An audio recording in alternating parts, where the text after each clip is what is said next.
Origin Chess Home Switch Reacts, and this is Why Didn't Britain Make Peace After the Fall of France? Short animated documentary by the channel History Matters. Yes, another History Matters video. As you'll know, Britain kept fighting after the fall of France, but given that the odds seem to be stacked against them, the question is, why did they keep fighting? Why didn't Britain sue for peace? Well, I didn't know that Britain didn't even pursue for peace.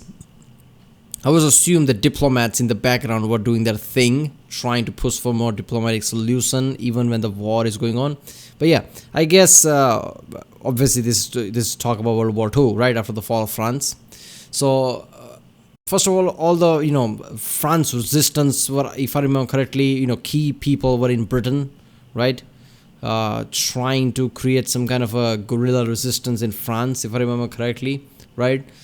So there was that. But yeah, Britain, I don't know, like France fell. Like first of all, the way Hitler rose up, the way Nazi Germany rose up, the quickly, right, and aggressively, they might have thought that even if we pursue for peace, that would have been short-termed, right? And because of France is just down, and if we just, I guess, stagnate this longer, so there's some small peace here and there, time passes by, right? People start to forget about Nazi Germany, and pressure goes down. And what if they suddenly just decide to, now we're going to invade Britain, right? So I'm pretty sure there were many factors like that. Like, is there even a point to pursue any peace treaties with Nazi Germany at that point? Will they even, honor it? Just all around that kind of point. Like, they will eventually attack Britain. That was the whole mentality, if I remember correctly. And I guess there were many elements, like the way the way their whole ideology was of Nazi Germany, Nazism, right? They probably thought that Britain is not alone, right? Because eventually they would have they would have had to fight the Soviets, just because it's just the opposite type of mentality, right? Nazis didn't thought really highly of Soviets, let's just say. So they knew that Russia is going to be in direct conflict, right? But they probably hoped that more countries around the world would join up, like USA or something, eventually, just because it wasn't like in World War One. Because Hitler was so aggressive, Hitler had certain ideologies. So yeah, but yeah, I don't know. I think the main point is that peace would have been disastrous because it wouldn't have lasted. It would have hurt Britain in a long time, I guess. But I don't know. So let's watch it.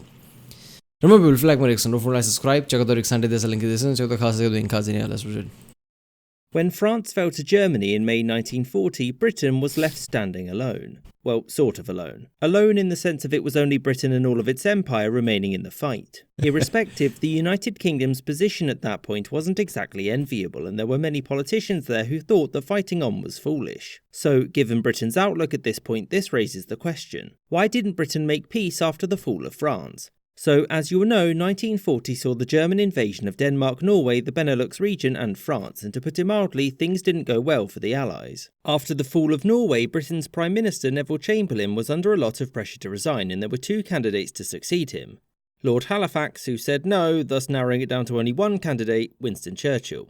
During this time, the British government was divided as to whether or not it should continue the war. So far, things hadn't exactly gone well, and the odds only seemed to be getting worse and worse. This was mostly because France was faring poorly at this point, which threw the British strategy of letting the French get punched in the face until Britain could arm and train up an army of about 1.5 million men and send them to the continent, which was planned for about 1942. With France about to fall, Lord Halifax pushed to make peace and negotiate via Mussolini's government. This wasn't because Halifax... That is so funny, because in World War One, that is kind of what happened, right?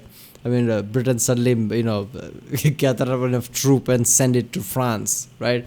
So I guess the strategy was kind of similar. Yeah, France will hold out. I'm sure of it, right? France will just hold out. Let them get a punch in the face, and then, like World War One, will send out troops there.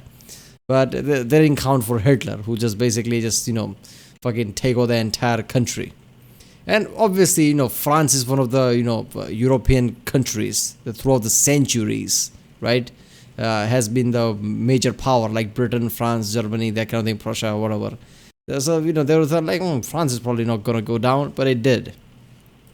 Thought that Britain was going to be conquered and Mosley put in charge or something, but because he didn't think that any victory was worth a World War I style war of attrition. As you'll know, Halifax's proposals went nowhere. But why was that the case? There were several reasons. The first was that Churchill and many in government didn't trust any treaty that Hitler was willing to sign. Furthermore, one of Germany's conditions for peace was the return of its former African and Asian colonies, which was not something that the Allies were willing to countenance. The second reason was that British military leadership was confident that they could, at worst, push Germany to a stalemate, and at best last until the German economy collapsed, just like in World War I. So for them, it was simply a case of keeping public morale up and not bankrupting the country by keeping the sea lanes open. This opinion was solidified when Italy joined the war and Britain decided to focus on Italy, the idea being that just like Austria-Hungary in the last World War, Germany would constantly have to bail them out. The third reason was that Britain was confident that Germany would eventually do something silly like invade the Soviet Union or do something that would pull the United States into the war. This wasn't due to some hunch, but because Britain and Polish codebreakers had heard it from the Germans themselves. And to help secure support from the US, Britain was sure to fight the war on as many fronts as possible. For example, by quickly sending troops to Greece when it was invaded. This wasn't because they thought they could stop its fall, but because it made it clear that they were the ones defending smaller nations' independence or on the side of international stability,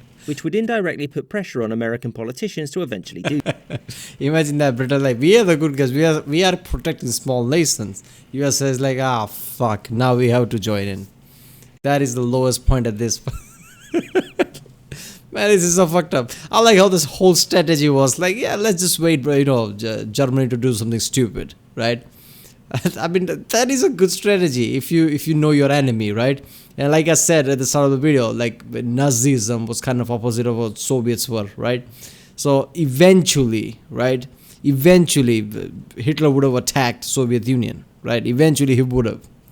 So, I mean, Britain was not that far off there. The problem with Hitler was he wasn't just some nations trying to, conquer places. He wasn't like Napoleon who just wanted to conquer places. He had certain ideology. He envisioned world in a certain way in his type of image. So it was really apparent to people like how he's thinking, what kind of enemies he'll make, and where is he going and how aggressive he is. Do something. Britain's leadership didn't believe that it could conventionally defeat Germany, but that it simply had to hold out until about 1942 until Germany made a mistake, which it did in 1941, and soon afterwards its ally Japan did the same, bringing two monumental allies into the conflict and tipping the scales. I hope you enjoyed this episode and thank you for watching, with a special thanks to my patrons, James Bisonet, Kelly Moneymaker, Marvin Cassow, Mo, Aaron the White, James... Yeah, okay. So seriously, imagine if Hitler had the brain of somebody like, Bismarck or somebody, right? Diplomatic brain. I mean, he would have been much more dangerous. He was so aggressive that he made a lot of mistakes and point blank anger people that he didn't need to. At least not directly. I mean, eventually he would have, his whole vision was to take over major powers eventually, right? But if he was more diplomatic with that, take over, like after fall of France, Britain, like they say, was left alone. So if somehow Germany just, didn't do anything with the Soviets and just try to play buddy with them and ignore USA completely, they could eventually try to take over Britain at some point, right?